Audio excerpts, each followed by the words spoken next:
You just press the button. I think it's kind of a no-brainer. This is a real button. So right now we've got, of terrestrial transport, we've got planes, trains, automobiles, and boats for getting around Earth.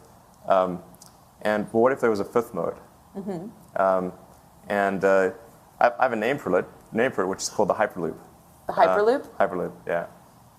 Is it like a Jetsons tunnel? What? It's something like that, yeah. Like you just get in and it whisks you? Yeah. Well, I'll tell you the characteristics. So this is partly prompted by the California train thing. Like we know we've got like a bullet train that's like this, it has the dubious distinction of being the slowest bullet train and the most expensive per mile. Go California. We got some superlatives there.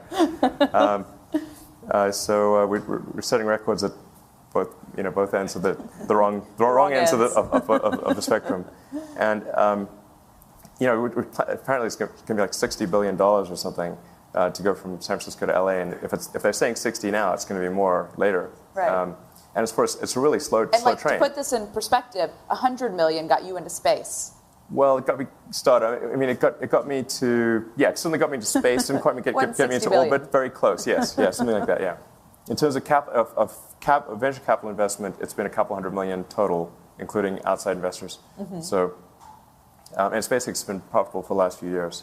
So I think we can do something that's probably 10% of the cost. And I try to think of what are the attributes that you'd want in a new mode of transport. In fact, what is the theoretically fastest way that you could get from LA to San Francisco?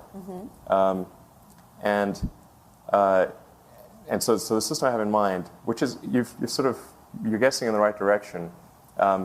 Is sort of how would you like something that can never crash? It is immune to weather. It goes 3 or 4 times faster than the sort of bullet train that's being built. Your supersonic jet. Well, it goes about, let's say, an average speed of twice what an aircraft would do. So you go from downtown LA to downtown San Francisco in under 30 minutes. And it would cost you much less than an air ticket or car, much less than any other mode of transport, because the fundamental energy cost is so much lower. And I think we could actually make it self-powering if you just if you put solar panels on it. You generate, my back of the envelope is you generate more power than you would consume in the system. And there's a way to store the power so that it would run 24/7 without using batteries. So there's different ways to store energy. Anyway, so that's. Do you think this is possible? This is not just. Yes, absolutely, yeah.